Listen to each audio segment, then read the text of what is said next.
Good evening. Welcome to Epiphany Lutheran Church in Richmond, Virginia. I'm Kevin Barger, the Director of Music Ministry here at Epiphany, and I am delighted to be with you for tonight's Music Minute, where we're taking a look at the hymns we'll be using in worship tomorrow. And we're going to go in order today. Sometimes we do that. So we'll start with our gathering hymn, and that is Come Thou Fount of Every Blessing, probably one that most of us are familiar with. This is a pilgrimage hymn, and deals with some of the things about Samuel when he stood where he raised the Ebenezer, excuse me, and talks about being saved by Jesus' blood. And Samuel was a good example of that. And then this author who wrote this text was a self-taught person and became well known for his preaching, counsel, concern for others' views, as well as religious liberty. So a really influential, charismatic speaker, if you will. So we're going to now hear Come Thou Fount of Every Blessing.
All right, moving on to our hymn of the day, one from All Creation Sing. Sometimes our only song is weeping. And increasingly what we see in hymnody today is that hymns and songs for communal worship are being enriched by more truly honest expressions of faith, especially those of longing, lament. When ELW came out, there was a whole section of lament that was added to that hymnal. Adam Tice is the composer of this particular hymn, or the author of the text, and he's among text writers contributing to this important expansion of these personal experiences. This text that you see here is set to a tune associated with the early American hymn, I'm Just a Poor Wayfaring Stranger, which you might be familiar with. And that's another example, a great example of a communal song that's linked to hardship and the experience of the singers' lives. In this text that you see, what you'll see is that redemption is evident with the Spirit singing and Christ sharing our cries so that we may join God's song. This is Sometimes Our Only Song is Weeping.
A wonderfully reflective arrangement of that. Next, we'll move to communion. We're going to move over to the organ for the last two. This is loaves were broken, words were spoken. Also comes to us from All Creation Sing. And this has references to miracles in which Jesus fed the crowds that were gathered and to the Last Supper. The first two stanzas of this hymn begin with past tense phrases. So they're loaves were broken, words were spoken. Stanza 3 brings us into the present tense. And that's when Jesus is present to us in Holy Communion, and just as he promised. Stanza 4, the final stanza, takes us to the future.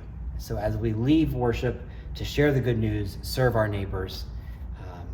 And this was written by Herman Stumpley, who was a pastor and a seminary president in Gettysburg. And his life of service is very evident, including supporting a daycare, a homeless shelter, and prison ministry. This will be Loaves Were Broken, Words Were Spoken, and I'm going to move over to the organ.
Isn't that beautiful? You might recognize that from some other things that we've sung, The Joyous Light of Heavenly Glory, that tune.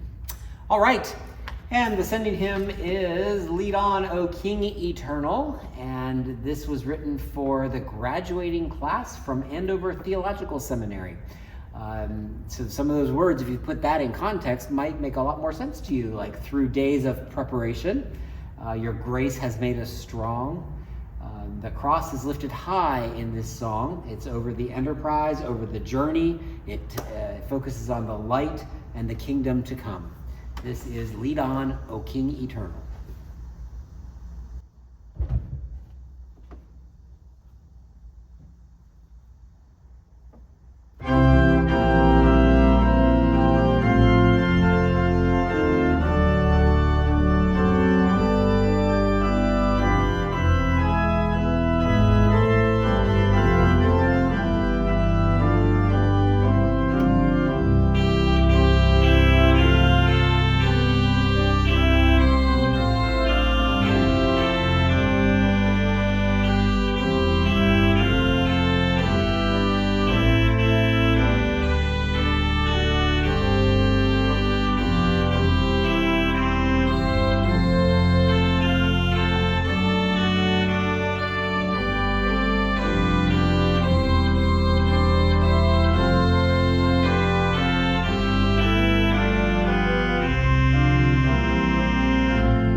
Thanks for joining me through a walk through our hymns for tomorrow.